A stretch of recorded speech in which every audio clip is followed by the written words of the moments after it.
Welcome back to the Van Andrew Variety Hour, the show whose name that I change all the time because I can't decide on anything. So for the last, 3 weeks or so, I really don't know how long, I've been playing Baldur's Gate 3. This is one of those games that really makes me excited for the future of gaming. It makes me actually look forward to when games are made with passion in the future and we get something crazy and something insane and as good as this game is. Playing Baldur's Gate 3 has reminded me of what it's like to play a game versus playing a product, you know? And nowhere do I feel like Baldur's Gate shines more than with its companions. I know Larian really worked hard to sort of emulate that BioWare style and feel from way back in the day, back with old CRPGs and things, but they still somehow also managed to kind of make it feel like Mass Effect in the best way possible, especially whenever it comes to your party and your crew and how alive they feel.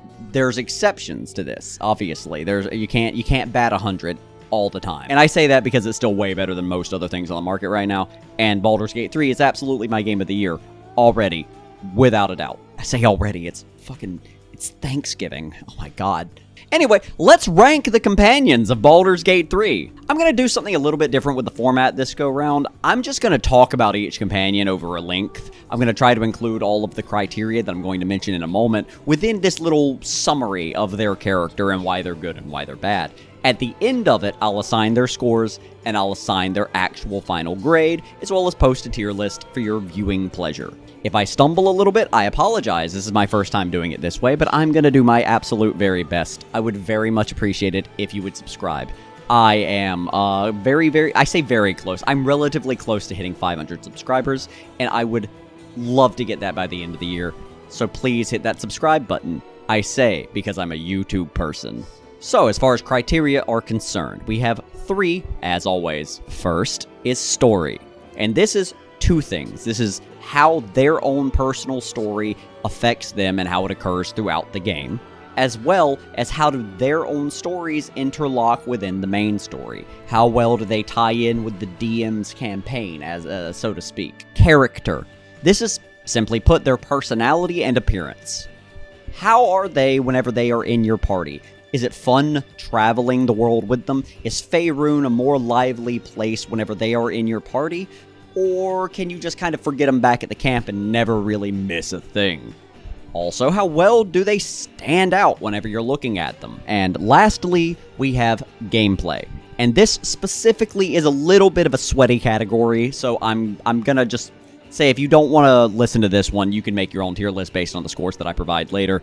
But in terms of gameplay, I don't just mean how well they do in the game, or how well that the fantasy of that particular class is implemented. I do mean those things, those are included, but I also mean in terms of base statistics, how well they perform in the role that they're given, and how well they actually travel with the game and influence your party in a positive manner, even just by being there. Do they have skills, proficiencies, things of that nature? We are not using min-maxes for this. We are not changing classes. This is what they are like when you get them.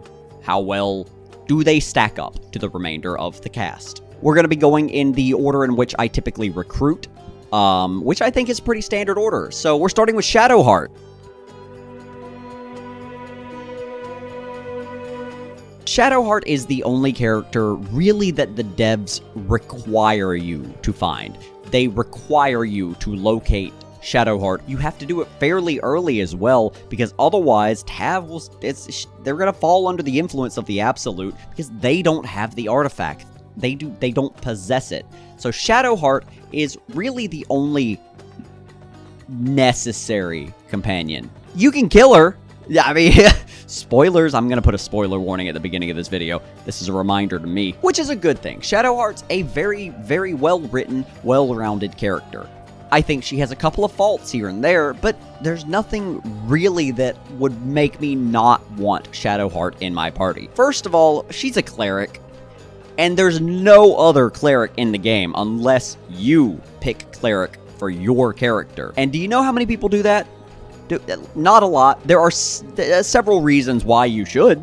There's a lot of interesting cleric varieties, but Shadowheart is most likely going to be your healer for the majority of the game. This immediately makes her necessary for most people, especially during a first playthrough. So Shadowheart's doing well out the gate, and this isn't even counting the fact that she has likely one of the most impactful single story moments in the entire game. When given the choice between killing the Night Song or letting the Night Song live, Shadowheart's decision affects the outcome of that entire act. The game will continue regardless, though.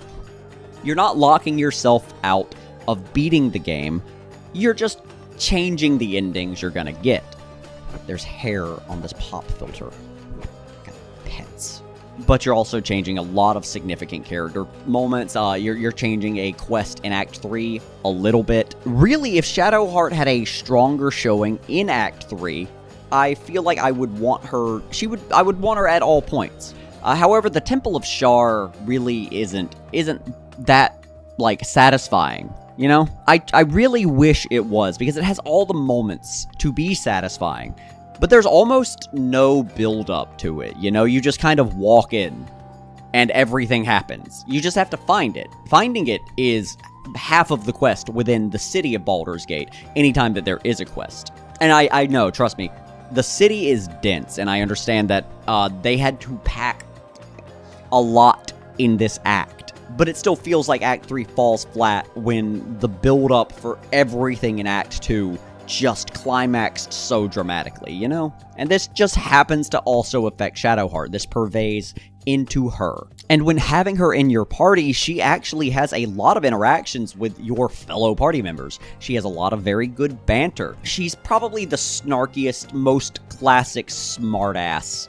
of the group, but not in a way that's like mean-hearted. She's just catty. She's almost like a mean girl, but she doesn't really mean it. Like, the mean girls recruited her, and then they're like, all right, you've got to wear pink, and you've got to talk trash about your best friends. She's like, but I still like them. They're like, and I mean, that yeah, that's Shadowheart for you. Statistics-wise, she's also fine. She doesn't really need the level of strength she's given. It's okay. Like, there's no reason not to have it, I guess. But I personally don't see much of a use for her having 13 strength. I'm not going to use her as a character. I'm not going to use her as a character that hits things. That's never going to be her job. So the strength is unnecessary, and the low charisma doesn't really affect her whenever you're not playing her. If you want to play Shadowheart as an origin character, it's going to bite you in the ass a lot. However, you don't typically have that issue. Most people are playing either as Tab or as Dirge. And also, I just want to put this out there. At one point after killing or not killing the Night Song, Shadowheart changes her hair. If you go good, it's a dramatic change. Like, it's an obvious, like, awesome change. But Evil Shart? Well, what do you think? I think you're blocking the TV. Overall, Shadowheart is confused, untrusting, defensive, and a little scared. And through her confrontation with other party members, namely Lae'Zel, you see just how far Shadowheart's willing to go for her fate. And I really wish, you know, like she just didn't, like, the game was glitched there. Okay, I'm going off a little bit. The game is glitched for me, where every single time I've ever had that cutscene where Shadowheart kills Lae'Zel, no one dies. Like, no, they both act like the other killed the other one, and then everyone else will be, like, commenting on one or the other dying, but neither die. So, like, I'm sort of complaining. That's a complaint really with just the spaghetti of the game, and I can't hold Shadowheart on that because I don't hold Lae'Zel on that. But it's just something I thought of just now. But Shadowheart is a phenomenal character and a great start. There's a reason why she's the character you are most likely to recruit into your party. There is zero, or at least close to zero, chance of you missing her. And it's obvious that the devs really cared for her.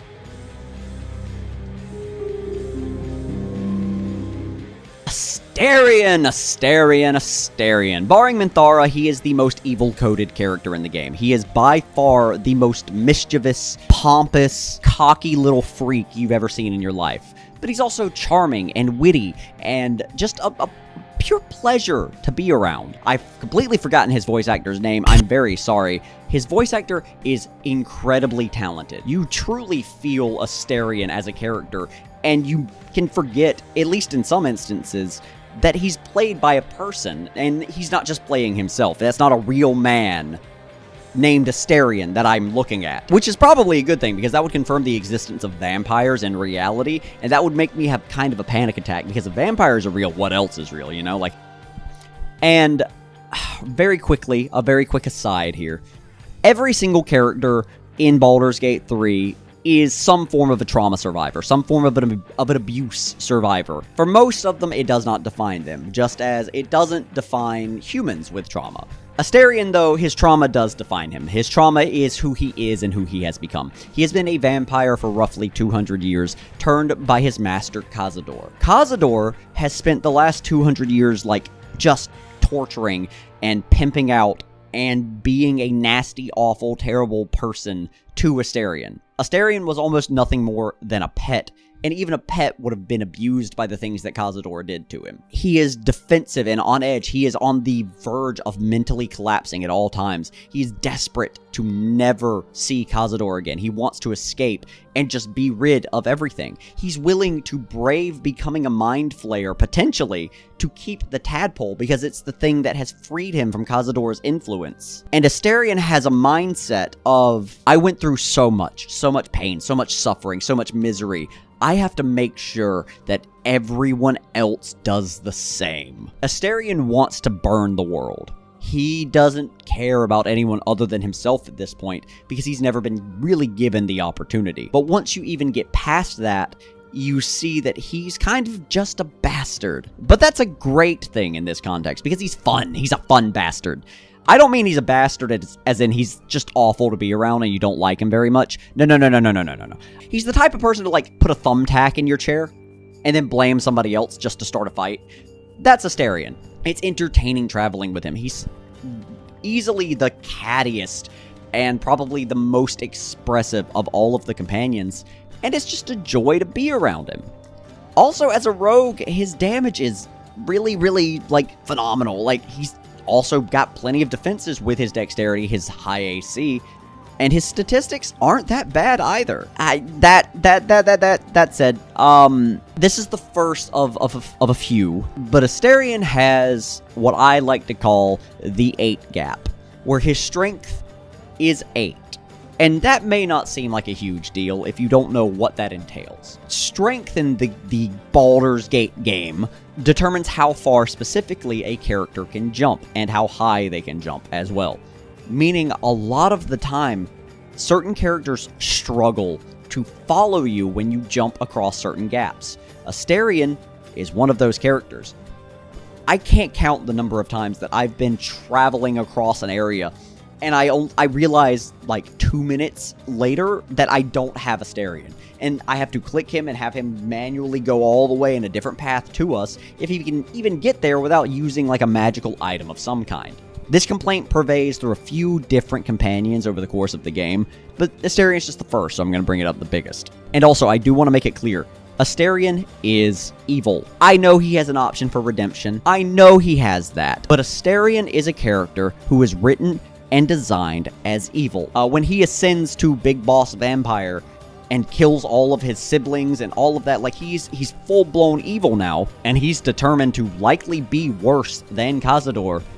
I think that's the best ending for him. I really do. Go off, King. I don't fucking know. I like that ending better for Astarion than I do the good ending.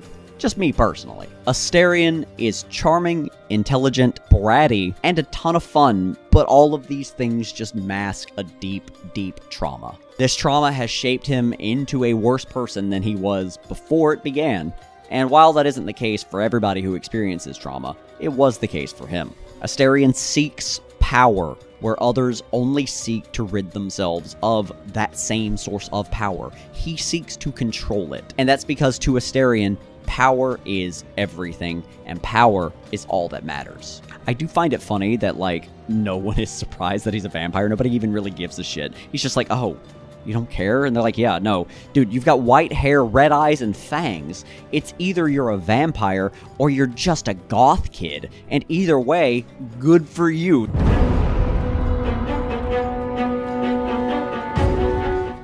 Gale of Waterdeep is probably the most wizardy wizard to ever wizard a wizard, you know? Gale almost feels like that one guy in your D&D group. You know, they did pay attention. They did listen to the setting and decided to go along with what the DM said. But it feels like they try to one-up everybody, you know? It kind of works. It kind of does, because being a wizard inherently means that Gale's story has to be at least somewhat more magical than everyone else's. And magic is so powerful in the world of Faerun that, for instance, a level 20 fighter versus a level 20 wizard would be essentially the equivalent of a child fighting a bear in the lore. That's not how it works in the game at all. Gale has connections literally directly to the god of magic, Mystra. He knows Elminster personally, who is likely the most powerful wizard alive currently in Faerun. He fucked a god made of magic and then wanted more. He has a bomb, like, in his chest. It is an orb that has been implanted into his body that could kill him and detonate, killing everyone and everything in like a 10-mile radius at any point in time at the beginning of the story. He's got that just sitting there, just hanging out. I do like Gale, though. These sound like complaints, but they're not, because they are interesting story moments. They write them in fairly well and make it out like it's not really that much grander of a scale than anybody else's story, even though it definitely is. Like, Wyll's trying to find his father, and Gale was told to kill himself in a nuclear explosion by the goddess of magic. Wyll's also trying to get out of his pact, but we'll get there. Gale does also kind of get a lot of shit from the community for being a bit of a horn dog. It's really easy to enter a romantic relationship with Gale on accident, or at least it was early on within the game's development. I've managed not to, but that's mostly because I don't carry Gale most of the time. A wizard doesn't really feel necessary to me. But that said, wizards are a lot of fun in Baldur's Gate. Spells are what provide combat variety. Those are spells. It's not me hitting you with sword, me hitting you with hammer. No, you know what that's gonna do. You don't know what Blimble Flam's big purple energy is gonna do. You have no clue. You're like, oh my god, okay, what? And so wizards are typically the most fun in terms of just pure gameplay variety. Or at least casters in general, but wizards have the most spells, so you get it. Gale suffers from the 8 gap, of course. He has the 8 strength, meaning it's sometimes a pain in the ass to just carry him anywhere. At least he's got good con. He didn't make con his dump stat. Another point that some people have a little bit of an issue with sometimes is Gale likes to talk. He likes to speak words. He likes to just ramble. And I understand that feeling. I do the exact same thing. I've been talking about Baldur's Gate for like 2 weeks to my wife, and she's retained the fact that I play Baldur's Gate. But I also think it would be really funny if Orin would return Gale if he was the one that got kidnapped. Like, she's just like, oh my god, he wouldn't shut the fuck up about that one time he banged Mystra. Take him. Oh my god. Also, a slight demerit on Gale's part, he's really easily missed. And there's actually a couple of different ways to miss him if you're playing Dirge. So you can just walk past where you recruit him. The narrator even calls the portal dangerous looking, so some people may have avoided it just for that. As the Dark Urge, you have the option to fantasize about hacking off Gale's hand as it's poking through the portal. The thing is I didn't know that it was just gonna do it. You just chop his hand off and now it's yours. Yeah, you can reload, but can you though? I don't think so. So you can miss him in 2 different ways, because once you chop his hand off, he's gone. He's dead for all intents and purposes. Gale is an intelligent, thoughtful, talkative, enthusiastic man, but just like with everybody else, he uses these outward characteristics to hide a deep sadness that he has. But also, as soon as he sees something of significant magical power, he loses all sight of that sadness and goes, "Oh, I want that crown!" That becomes his only goal after Act 2. I do appreciate that they did give him a goal after Act 2 other than kill yourself. That would have felt a little anticlimactic for his character if, like, he just didn't kill himself and everything ended. But it is a little funny that he just completely flips personalities the moments that he sees that crown. He's just like, holy shit, dude. Like, he just takes one look at the crown of Karsus, and he's just like, if I were to take that, it would be my crowning achievement. Gale's story feels as if it was written with Acts 1 and 2 in mind, and then 3 was tacked on later. It still works, but it definitely does feel like a extra addition versus something that was written with it in mind. But Gale's the companion most likely to talk your ear off. But that's good for a good road-traveling companion. He has a lot to say about a lot of things, and a fair bit of interactions with the world around him. He's just one of those introverts that, like, is really quiet until you get to know them, and then once you get to know them and they're comfortable around you, they just dump all of their special interests on you because you're the first person that's ever listened to them.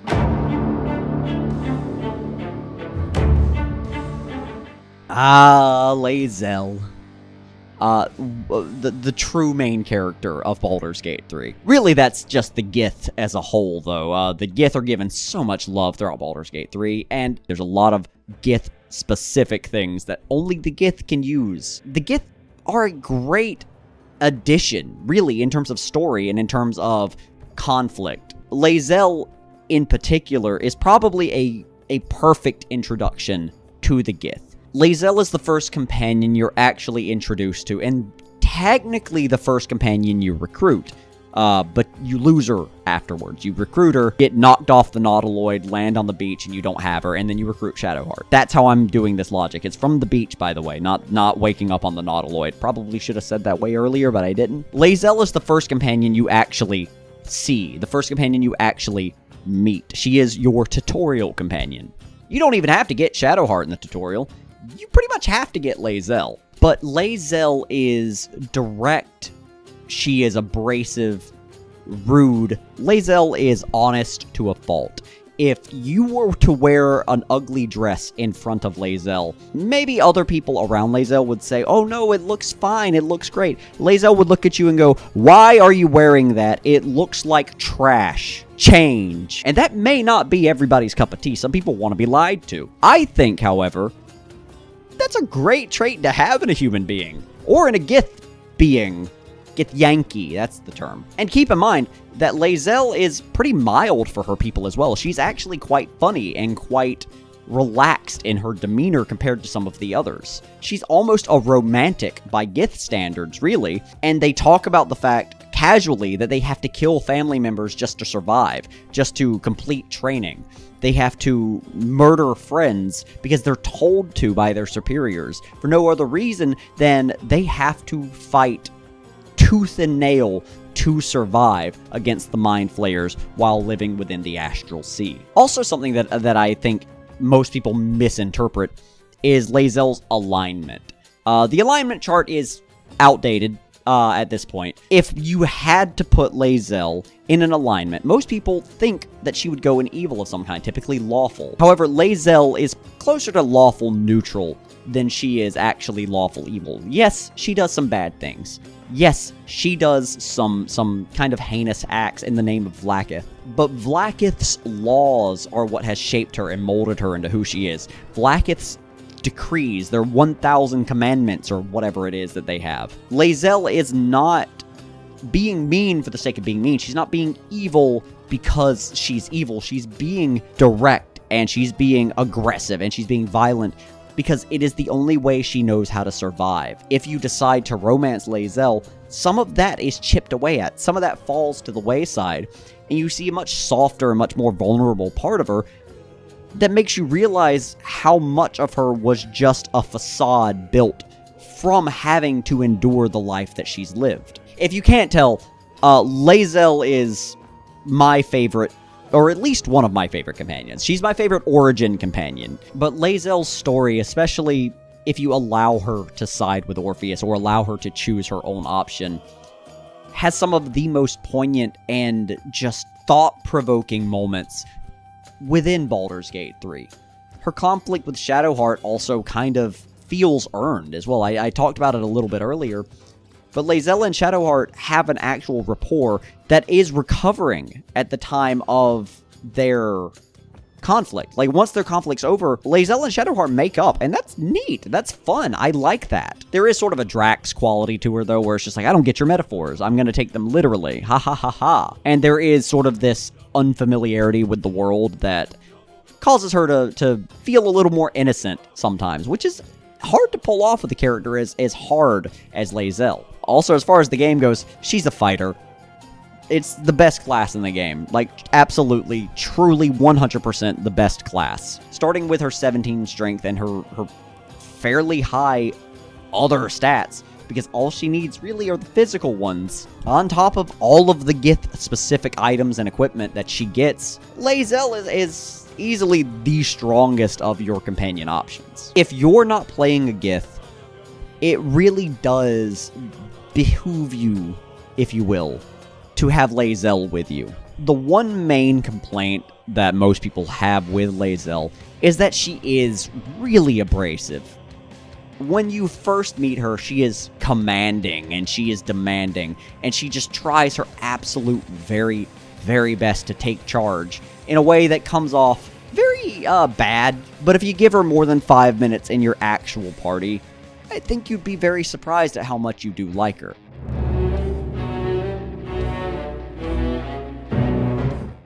Big Willie himself. Oh, I don't hate Wyll. I really don't. Wyll's a really good character.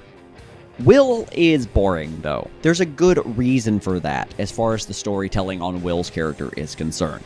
It allows for a nice, like, juxtaposition between his previous life within the city and his life as the Blade of Frontiers, as well as the fact that this son of a nobleman has a pact with a devil to grant him powers. I don't, however, like just the fact that he's just a guy. That's my personal taste. That's my personal preference, but we'll try to overlook it. Just keep it in mind. And the pact twist that happens in the game is kind of ruined immediately if you know anything about Dungeons & Dragons or you look at Wyll's character sheet. Warlocks have to have that pact, you know? Like, by the nature of me metagaming, I already knew it, so as a player, it wasn't really surprising. Kind of disappointing, but not really a full demerit because of the necessity of the character sheet and the game itself. When Wyll's introduced, he has a direct conflict with another character that you usually haven't met yet, by the name of Karlach. Karlach is a tiefling that served in the armies in the Hells, and Wyll believes her to be a devil. An actual, just like, devil, not a tiefling. They have a brief conflict, and it moves on, causing Wyll to be changed into a devil at Minthara's command. And that's where the interesting stuff ends. Pretty much everything from there on out is revolving around Wyll finding Grand Duke Ravengard. Like, yes, there are a couple of moments where Minthara shows back up and does some things here and there, but nothing ever feels quite as impactful as Wyll being changed into a devil, you know? And from the point that it becomes more about Grand Duke Ravengard than it becomes about Wyll loses some of his character. He goes from being the Blade of Frontiers to being Wyll. And that's not very fun, is it? And I get it, he's kind of sulking over the fact that he's been changed into a devil, and he's trying to think of a way to get out of his pact, sometimes with your help and sometimes not. Also, I think Wyll probably suffers the most from not being able to just casually interact with the other companions while in camp. A Wyll and Karlach romance should be a thing that happens, you know? I feel like that's probably the canon route for that. I can see Wyll going to Avernus with Karlach and fighting demons and whatever, devils for the rest of forever. Sorry, I know there's a difference, but I could 100% see that happening. However, because companions don't have their own built-in relationship system, there's none of that, when it really feels like there needs to be, at least for these two. Wyll also has the 8 gap, and Warlock, to me personally, is a little underwhelming as a solo class anyway. Especially for Wyll, because his dex is like 13, isn't it? And he needs the dexterity. Like, he needs that. But instead, it's in, like, wisdom and intelligence, I think. Regardless, Wyll is a sophisticated man with a lot of dark secrets. And once you find his father, you get to learn a good number of them. Even though, you know, they're not really that dark. I mean, it is...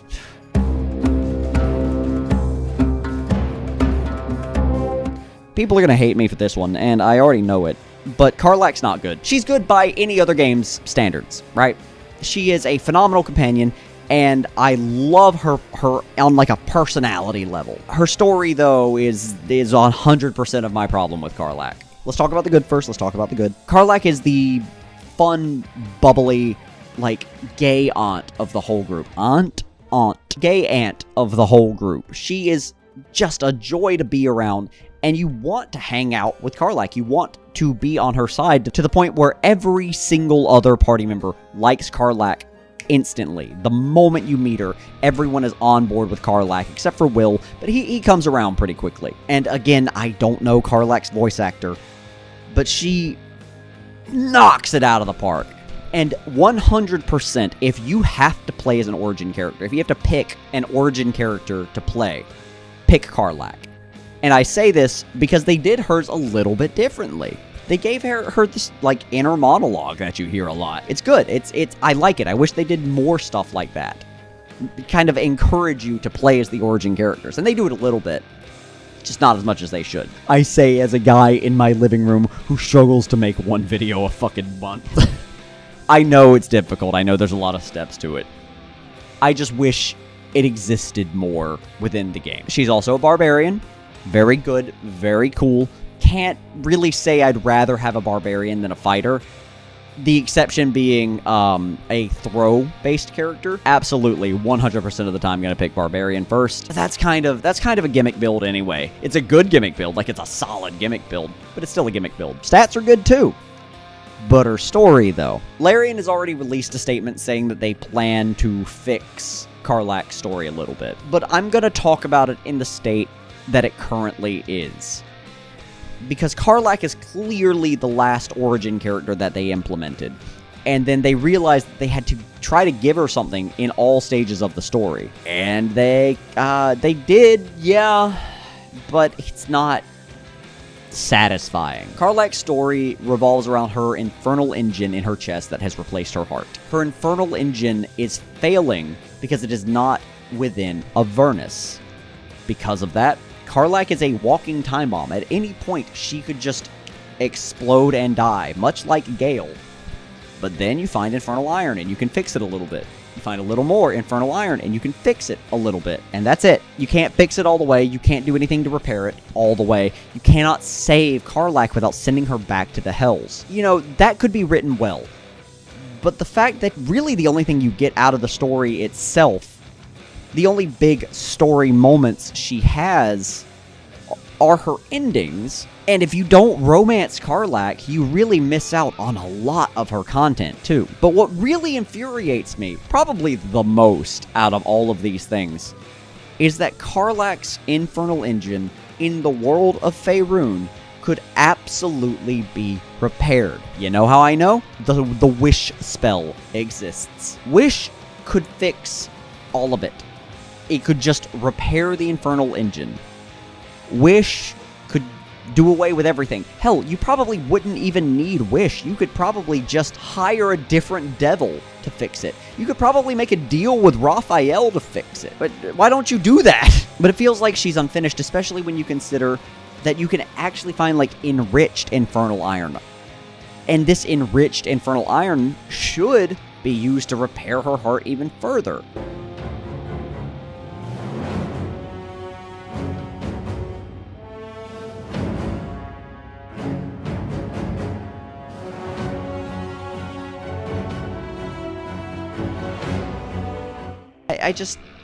I don't understand. I think it was probably a time constraint, and they needed to get her in and get her out, and they'll probably improve it over time. I truly hope that Karlach is in a much better state within a year or so. But as far as Origin companions go, she's definitely the one that I wouldn't miss if I had to skip out on one. And I know I talked bad about Wyll earlier, but Wyll at least has... Wyll's story feels more like an actual story, and less just like a couple of things that happened to him. Karlach's just feels as if it's, I'm happy, I'm dying, I can't do anything about that. You know? Alright, so that's it for the Origin companions. Now we move on to the recruitables. There are, I think, 5 recruitable companions. No, 4. There are 4 recruitable companions over the course of Baldur's Gate 3. And we're going to start with Halsin.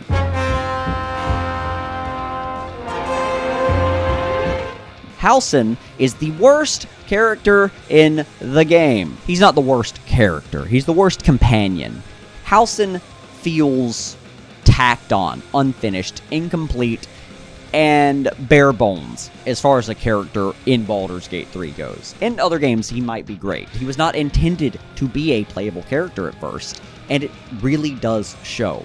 Not only is there another druid that you get not long after this, Halsin also ceases to exist as a character for the most part once you get to Act 3. He does have some comments, he does say a couple of things, make a couple of observations, but his story is done at the end of Act 2. There is nothing else for Halsin to do that requires Halsin to be there by the time you get to Act 3. And don't get me wrong, it's nice to have a mersuiter in the group, it's good for diversity, but Halsin doesn't feel as if he's earned a place in the party either.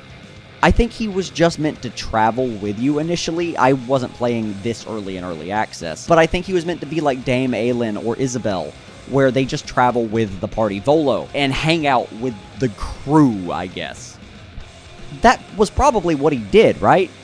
But people wanted to romance him and wanted to have him in the party, blah, blah, blah, blah, blah. Halsin's fine, but he's not good. What's extra disappointing to me is that when you get to Act 2, Halsin doesn't join you for any part of Moonrise Towers. Now, why does that matter? Why does that bother me? Halsin specifically states that he had a pretty strong hand in defeating Ketheric Thorm before, in the original time, at the original time that Ketheric was in power.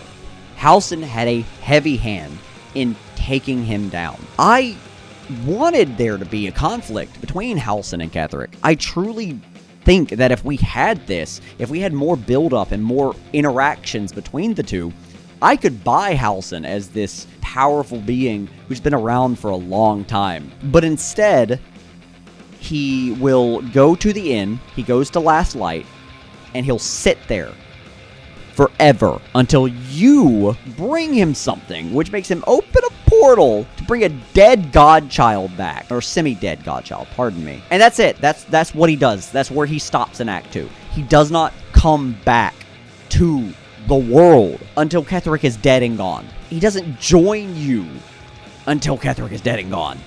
They just could have done so much more. And again, he's a druid. Arguably the worst caster, first of all. Second of all, you get Jaheira right after you get the Halsin. Why would you use Halsin when Jaheira is right there? And yeah, Halsin isn't all that bad. He's got a solid backstory. He's been through a lot as an individual, but he just doesn't feel finished. As a matter of fact, you know what? Here's a tier list of the top 10 characters I'd rather have in the party than Halsin. Maybe top 11. Maybe I'll make a video on this later. Who knows? But Halsin is inarguably the worst of the companions. Not morally, though. Morally, the worst of the companions is Minthara.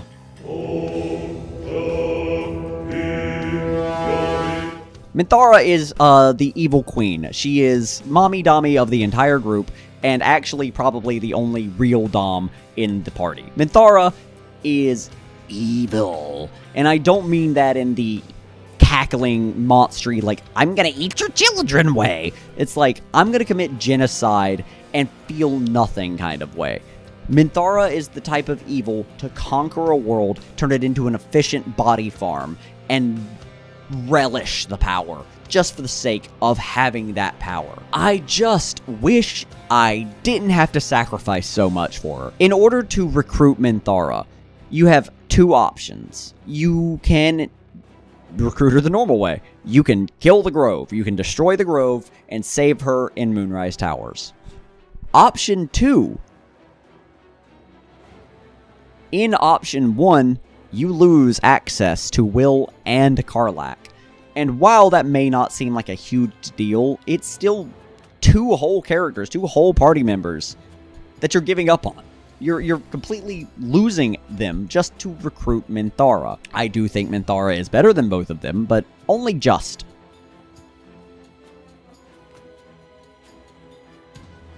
Why can't I just, use one of them handy-dandy non-lethal attacks that we have, which we do for Minsc later? Why can't we do that? Why can't we do that to her and then she's still alive in Act 2? That would make sense. It'd be an organic way to do it. Take her captive, even. In Act 1, Minthara is really pretty one-note as a villain.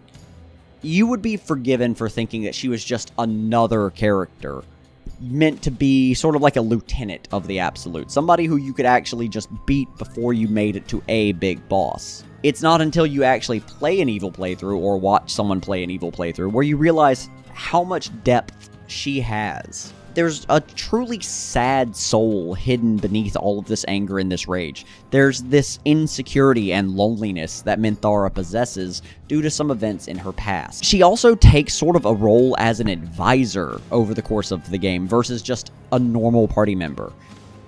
She's supportive of the Dark Urge specifically, with a surprising amount of content revolving around the Dark Urge. And that's what surprised me the most, is how much it continued after Act 2 with Minthara. Without the main character being the Dark Urge, though, like if you're actually just playing as Tav, Minthara can be a little bland in terms of an evil character, but I don't think many people are just playing evil Tav. Also, she's a paladin, which is always good. Like always a good thing. The Paladins are very, very strong in Baldur's Gate 3. Probably the second best class, in my personal opinion.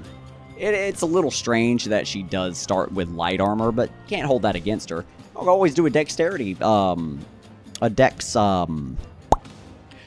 Paladin as well. I don't know why that didn't come to mind. Struggling, I guess. But yes, if Minthara was a character I could recruit much easier than I can currently, at least without the use of mods, I would love to. I would love to have Minthara in my party every single game.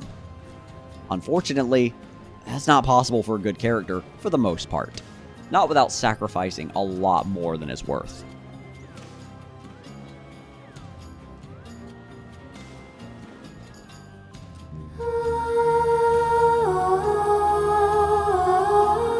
Jaheira is my favorite companion, and I will tell you why that is. I never played Baldur's Gate 1 or 2. I tried to recently, before Baldur's Gate 3 came out, and I couldn't do it. I'm not a fan. I tried to do the same thing with the older Fallouts. Nothing. It's just not for me. And I recognize that they are incredibly significant for video games as a whole, and that they are phenomenal games in their own right, and they still stand the test of time. I say all this to say, I wasn't biased by Baldur's Gate 1 or 2. What did bias me, though, is that the first time I actually made it to Baldur's Gate, the city itself, Jaheira was dead. I don't remember what happened, but I think she died in the fight around Last Light. I'm not sure. But without Jaheira with you, without having Jaheira in the party, Baldur's Gate feels almost empty by comparison. This deep history that Jaheira has with the city itself, and with the people within the city. Her organization of the Harpers, which she leaves behind mostly to help you in Baldur's Gate. Her having her own history, her own adventures, her own legends outside of you, while simultaneously kind of shitting on those legends, is really funny, and it's really endearing as well. It's also a lot of fun calling Jaheira old to her face because it makes her laugh 80-90% of the time. And that's one of my favorite things about Jaheira, is that she is the most sarcastic and just done with your shit character of anyone else within the game. She takes almost nothing seriously until she does. Once you arrive at Baldur's Gate, Jaheira's story kicks off as well. And this is a great way to bring life and agency into the game again at this point, because at this point you've seen most of what the other companions have to offer. But once Jaheira gets into the full swing of things, and you realize that Minsc, another fan favorite character from the original Baldur's Gate 1 and 2, once you realize that he's in the city as well, it becomes your job to find him, and it becomes your job to stop him. And then at the end of the quest, you get probably the best quest reward you could possibly get for completing a quest. And that is another character to add to your party. And a fun one at that. One voiced by Matthew Mercer himself. No, I know that voice actor. you know, I'm biased. My my only complaint is that Jaheira's a druid. And that's only a complaint because Halsin's also a druid. It affects both of them. But if I'm picking one, I'm always going to pick Jaheira. Also, I like her stat line a little bit better for druid as well. Halsin's feels a little smattered together for roleplay purposes. Jaheira's is as well, but it's still better. I haven't even talked about the fact that she has a lot of Dark Urge specific content that is pulled from her experience with the former main characters of the Baldur's Gate games, because she has worked with Ballspawn before. She has worked alongside them before. And so because of that, she's drawing from her experience dealing with these other Ballspawn. And there are several moments where she is actively concerned for the fate of the world because of the sheer existence of the Dark Urge. It adds a lot to her character that she's well aware of who and what you are, and well aware that not only can you conquer it, you can be better for it, for fighting against it. Or you could be much, much worse in every way. You can do some fucked up shit to Jaheira as Dark Urge. It's rough. Overall, Jaheira is sarcastic, witty, intelligent, and old as shit. And she is my personal favorite, even if she doesn't get the highest score.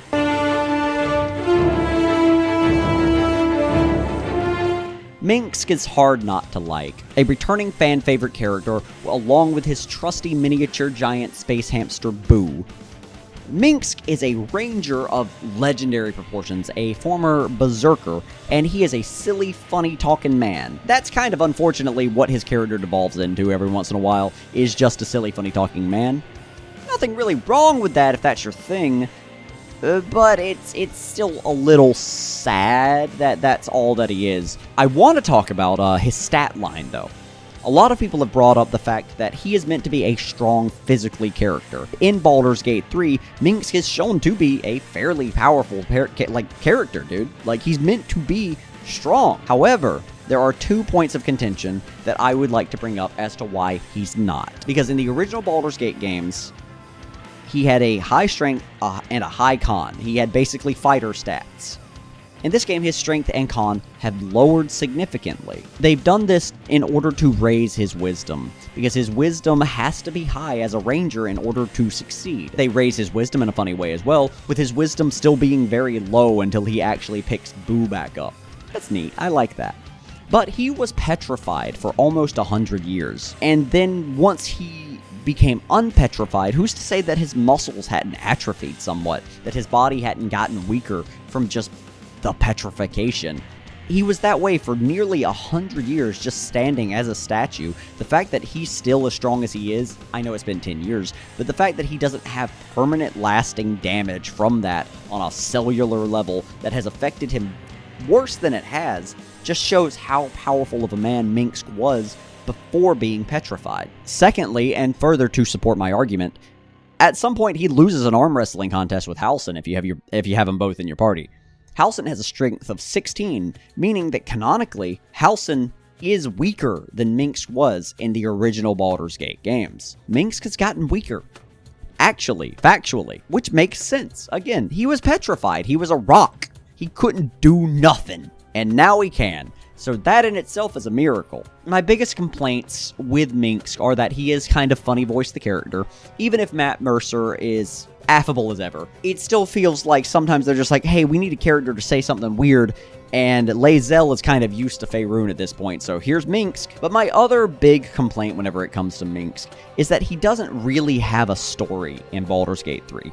Minsc serves as another callback to the original games, and he serves as a, I guess, reminder of the previous games. He doesn't change in Baldur's Gate 3. You see him, there he is. Everything significant has already happened to him. This is just another chapter in his book. That's disappointing. That's unfortunate. I don't like that very much.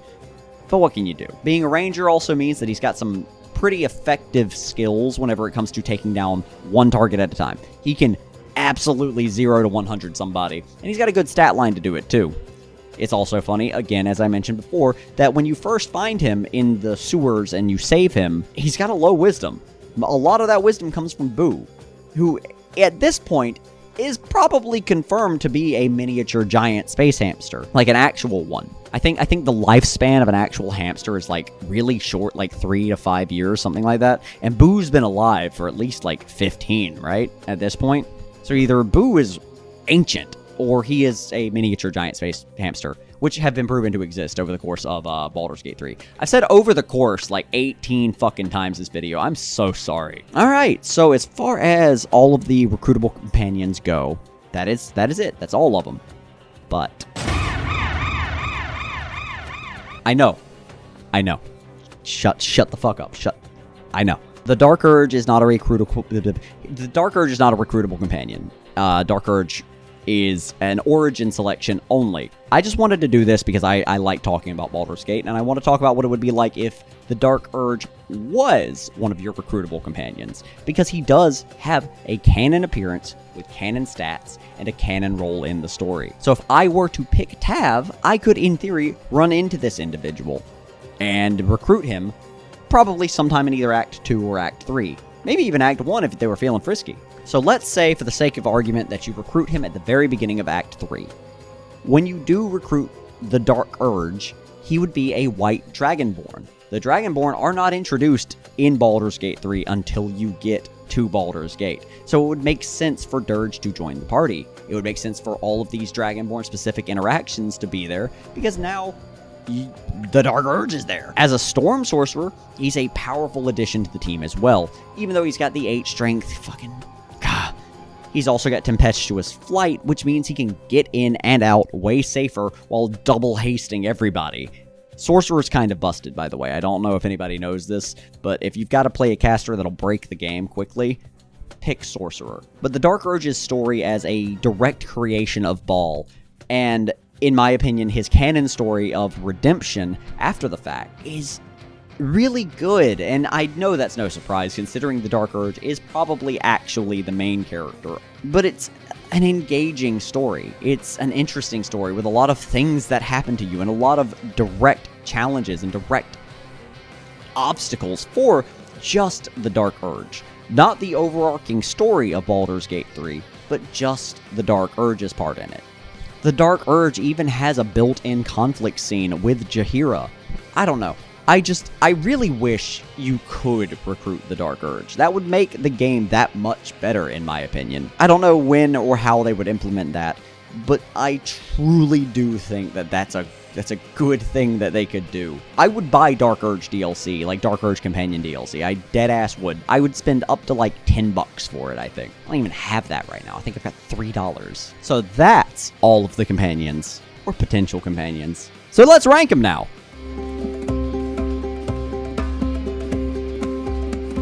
Remember, the 3 criteria are story, gameplay, and character. And so for each, they'll get a score from 1 to 10, and then they'll be given a total score out of 30.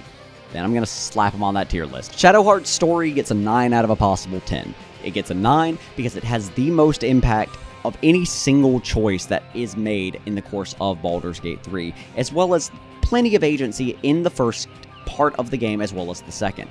The only issue that I take is that her endings are a little lackluster, and the fact that Act 3 just feels like it happens and then that's it. It doesn't feel as if anything has changed after the result of Act 3 for Shadowheart. In terms of gameplay, she gets an 8 out of a possible 10 for being a cleric and being very good for you and being necessary. Unfortunately, she is a trickery domain cleric with a couple of unneeded stats in strength, and so that kind of makes her a little superfluous in some ways, a little bad in a couple of ways, but still not bad enough that I wouldn't take her every single time. And her character also gets an 8 out of a possible 10, mostly because she creates conflict, she brings drama with her, she sows discourse where she goes, and that, for me, is a lot of fun. However, she can very easily come off as that mean bully who just you don't want around because she's just pushing and shoving everybody she sees.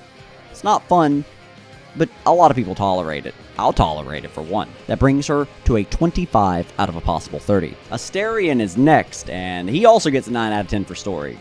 Wow, what a surprise. Astarion's story is likely the best way that I've seen trauma handled in a way that is not, your trauma's gone and you're healed, you're better. This is how trauma can change someone for the worse. Because that does happen, and that is an aspect of trauma that is not explored enough within most forms of media for the sake of the negativity that surrounds it. While also, this story is pretty good in just a pure fantasy sense. My only real complaint with Astarion and his story are that I could not tell you a single thing that is Astarion necessary that happens in Act 2. Gameplay is also an 8 out of 10. Astarion as a rogue provides probably your best source of damage, at least early on in the game.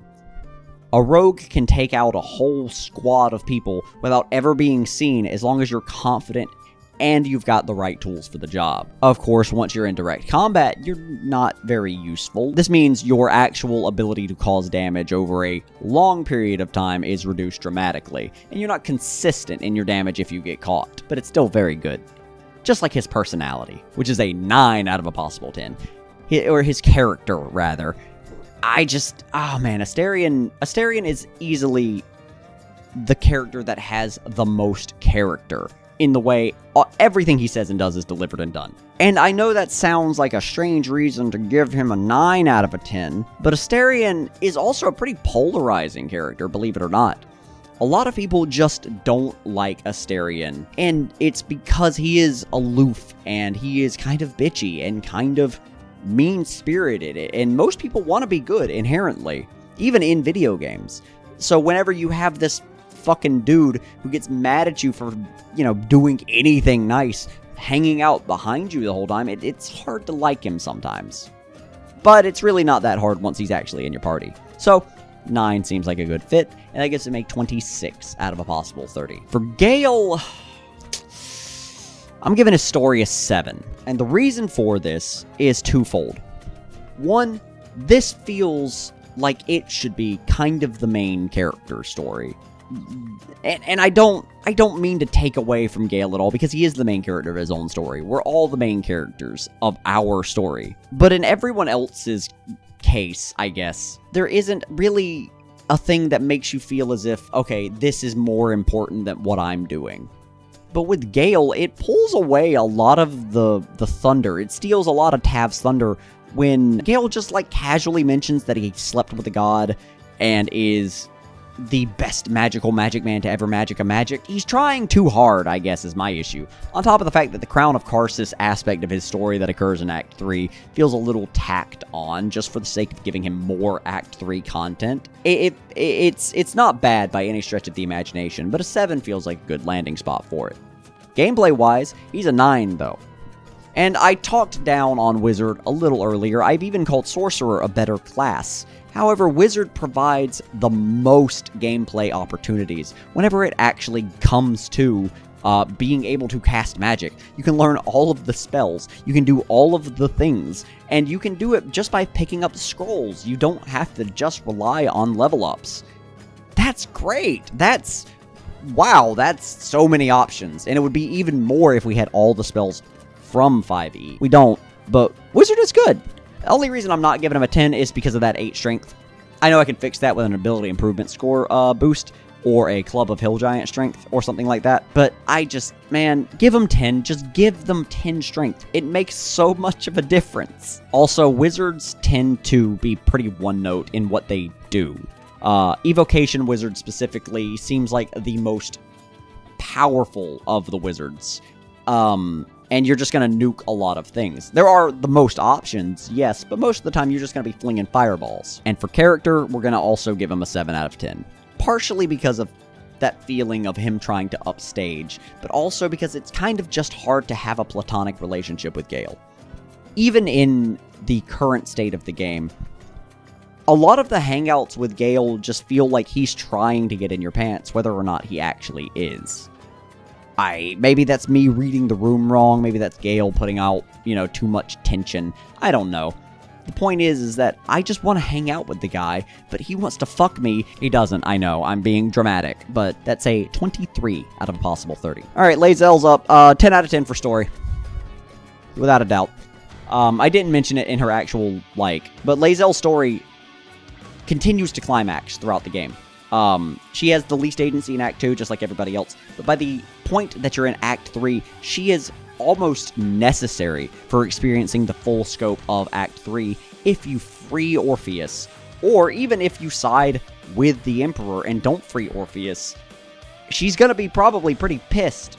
Or if she sided with Lae'Zel. The point is there's a lot of possibilities just by having Lae'Zel in your party. It feels like a necessary aspect of the game to have her with you. And anytime a character feels that necessary, it's gotta be a 10 out of 10, you know? I feel like I'm missing out on the game when I don't have Lae'Zel in my party. Maybe I'm wrong, maybe I would have a better time with Wyll or Karlach, but I don't think I will. It helps that in gameplay, she is also a 10 out of 10. Fighter is busted in the current state of Baldur's Gate 3. A lot of that has to do with their extra feat that they get at level 6, and a lot of it has to do with Action Surge and just the pure damage she can output. But you also have to keep in mind another thing, which is all of that Gith equipment that I mentioned earlier. They do psychic damage for the most part as well whenever they do add damage, and the psychic damage can't be resisted by very many things. So she ends up doing so much damage so easily with no help from anyone. That's a 10 out of 10, you know? Character-wise, though, I've got to give her an 8. I, personally, am incredibly biased to enjoy her personality type. I like the directness, I like the bluntness, I like the honesty, and I like kind of the lack of filter whenever it comes to the things she says and thinks. For a lot of people, though, she is going to be a little too mean, a little too abrasive, a little too just hard to get along with for their tastes, and she will turn off a lot of people because of that.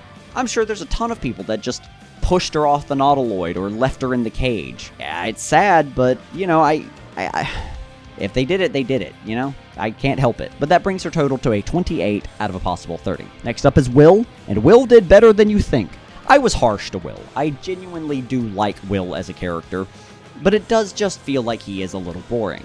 His story's a 7 out of a possible 10, though. Because Wyll isn't boring, Wyll is grounded. Feels boring because of how grounded and how tied into the universe it is. Wyll feels, again, almost like a character you have to have for certain parts of the story. You could not have him for a lot of it, but especially once you get to the city, having Wyll with you changes a lot of things. It makes you think of a lot of things differently. Wyll is the guy at the table who actually just, like, is role-playing really well. He took folk hero, for God's sakes. I mean, who does that for roleplay reasons? You know, like, gameplay is also a 7 out of a possible 10. Because it's still good. Like, a warlock is not a bad character. There aren't really any bad classes in Baldur's Gate 3. There's some that are worse than others, yes, but none that are bad. And the warlock has plenty of potential for being a strong caster, especially when you take into account Hex. A Hex build is really, really hard to beat. But he's also got kind of a stat issue, as well as the fact that warlocks can only equip light armor without a feat, and that's nasty. I don't like that at all. So, 7 is fine for that as well. Character-wise, though, he's an 8.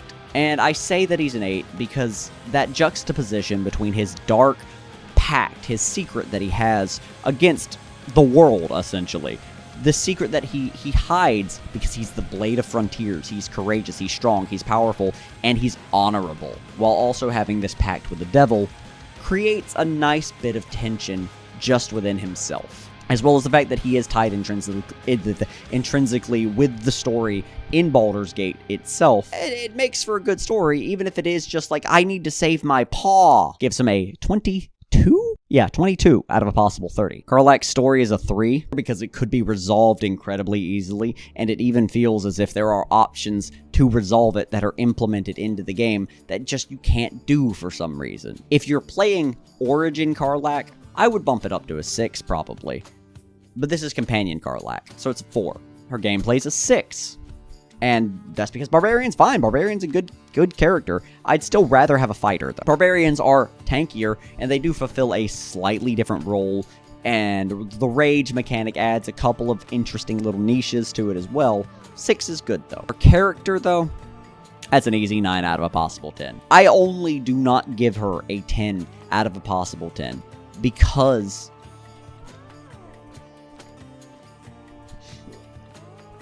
you know, I can't really think of a reason. So 10 gives her a 19 out of a possible 30. Okay, alright, Halsin. Alright.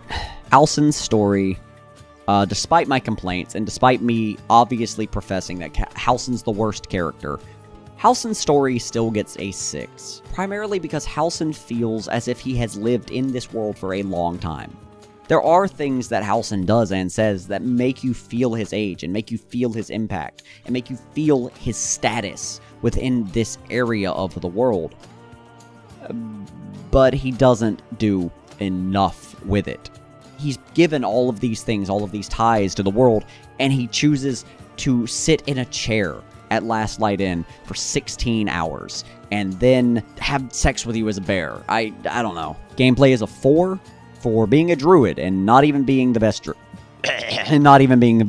druid. Why they decided to add Halsin, I understand. I just wish he was something other than a druid, something that made him feel a little more unique. Especially whenever you consider that, like, as a druid, he doesn't need 16 strength, but he has it, I guess. There's roleplay points, of course, and design points, but he still doesn't need it. And his character, we're gonna give him a 3. Yeah, and we're gonna give him a 3. What's the thing that Alistair calls the angels? Self-righteous, sanctimonious prick. That's what he feels like. Halsin feels preachy, he feels angry, he feels demanding. He feels like a dad that would hit you with his belt, you know? That's fine if you've got daddy issues, but I don't think most people do. If you do, that's fine. I'm not shaming you in any way, shape, or form. But as a companion, I don't want that. I don't want to feel like my friend is about to whip out their belt and beat my ass at any given moment. And the fact that he has little to no agency or interaction with anything within Baldur's Gate proper, a bit disappointing. So 3 feels fine. Gives him a 13 out of a possible 30. Minthara gets a 6 on her story. I want to give her more. I really do. I fought the urge for a while to give her at least a 7, but I couldn't justify it. Minthara shines brightest when standing next to Dirge. If you're not playing Dirge, specifically, if you're not playing an evil, outright evil Dirge, you're not going to get the most out of Minthara.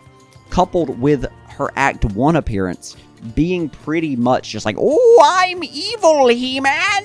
Whoa!" So 6 is a good landing spot. Gameplay's a 9, though. Paladins are busted. They've been busted in 5e for a very, very long time. They may have been busted in 4e. I didn't play 4th edition because it was bad. But 5th edition I've played a lot of, and Paladins are strong.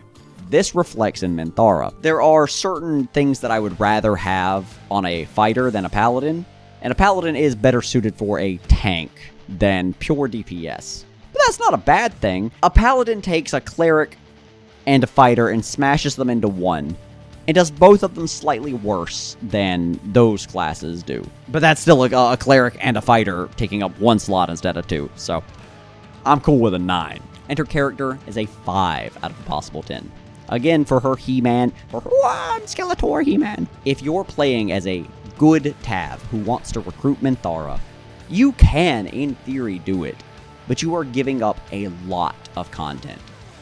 You're giving up either the Tieflings and the Grove, which is where most of Act 1 takes place, or you're giving up Karlach and Wyll, who are full fleshed out, mostly companions who travel with you and have their own stories and things that they can do.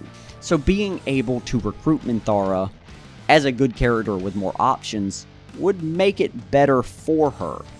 And I didn't know where to knock that demerit down at. So I'm also just going to say it's very hard to have her in your party if you're also playing a good character. Don't know why you would be doing this in this scenario, but a lot of people want to. But Minthara is the type of person that, like, hates dogs, you know? You can't pet... Like, if you free the dogs at the place with the dogs, she gets mad. Like, fuck you, Minthara. Go home. Oh, you can't. Ha. It's a 20 out of a possible 30 for Minthara. Jaheira gets an 8 on her story.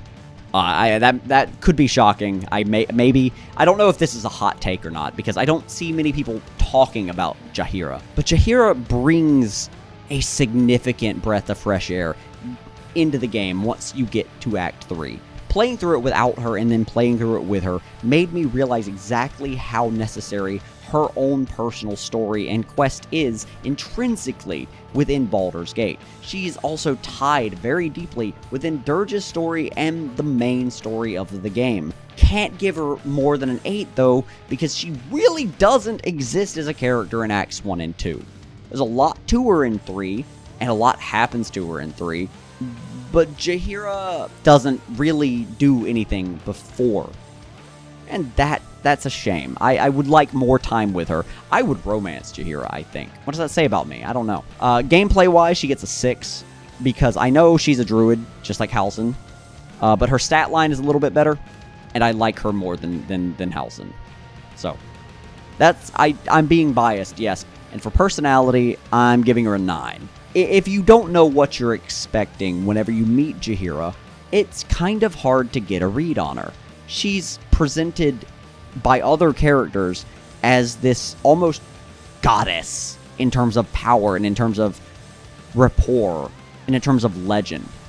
People revere her and they tell stories of her activities, but it turns out she's just kind of a tired, funny lady who's pretty old. And I like that. I like that tremendously. But it means that you don't know how to take her, at least a little bit. So a 9 is a good spot for her, giving her a 23 out of a possible 30. Minsk's story gets a 4 out of a 10, because his story is his recruitment. And that's it. Once he's recruited, he is complete as a character. You will get little snippets here and there. You will get backstory for Minsc.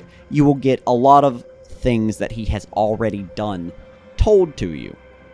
But Minsc, he's set in stone at this point. So yeah, 4 is fine.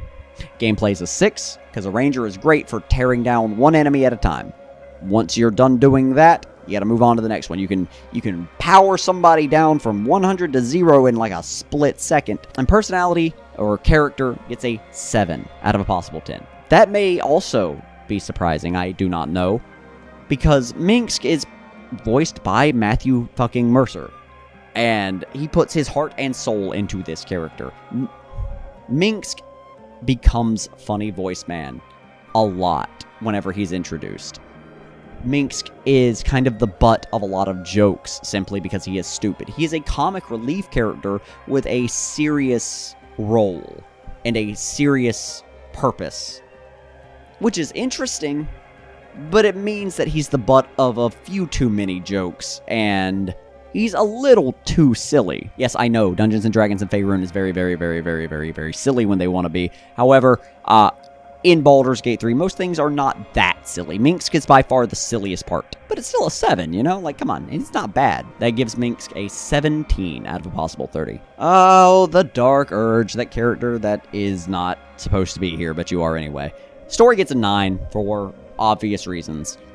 I truly do believe that Lae'Zel is really the main character of this game, or at least the Gith as a whole told through Lae'Zel. But if I were to pluck a single character from the party and place them as the main character just by knowing what happens to them, it would probably be the Dark Urge.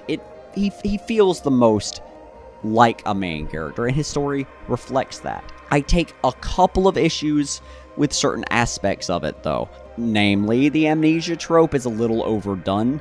It's fine, like it works for the sake of the story, but it's kind of strange that it just exists at all. Also, I do have kind of a problem as well with the fact that Orin is not remotely mentioned at all over the course of Dirge's story before we get a little further in. And she doesn't respond to you being there, her or Gortash, whenever you are at the point where Ketheric is talking to them. That seems a little strange to me, but it can be forgiven, and a 9 is still great. Storm Sorcerer, and base stats, so gameplay, that's the category, 8 out of a possible 10. I still say Sorcerer breaks the game if you want it to. If you don't want it to, it's just another caster.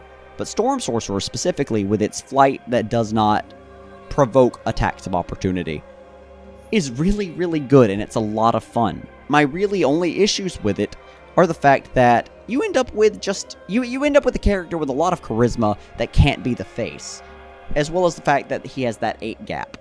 That 8 gap is so infuriating that even in a hypothetical companion, I've got to demerit points for it. Also, the spell pool for sorcerers is a little low. There are still a large number of them, but I feel like there should be more every single time I look at their list. Can't be helped, though. And 8 is still great.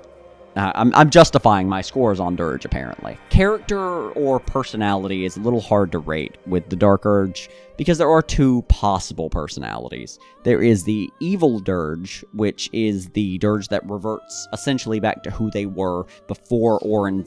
But then you have Redeemed Dirge, which I think is the canon way Dirge is meant to be taken. Maybe Larian will come out and say otherwise, or maybe they already have. But taking canon Redeemed Dirge as a character, it is a 9 out of a possible 10. Not a 10, because you miss a lot whenever it comes to just being the Evil Dirge. Evil Dirge has a certain quality to it that is missed, a certain heinousness, a certain awfulness, and it raises questions on how you could be so terribly awful, so terribly terrible, so horribly horrible.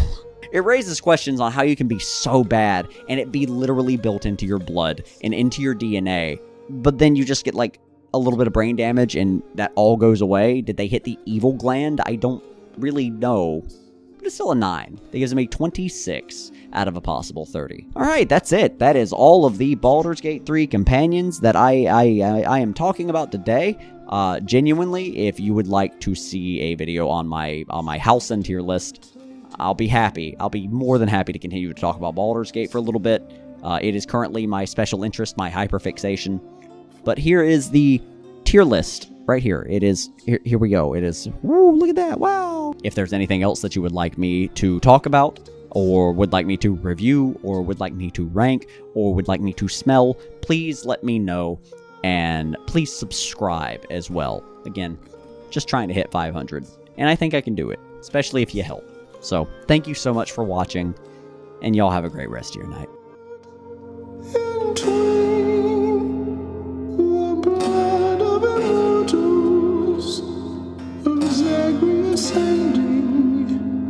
It flows in the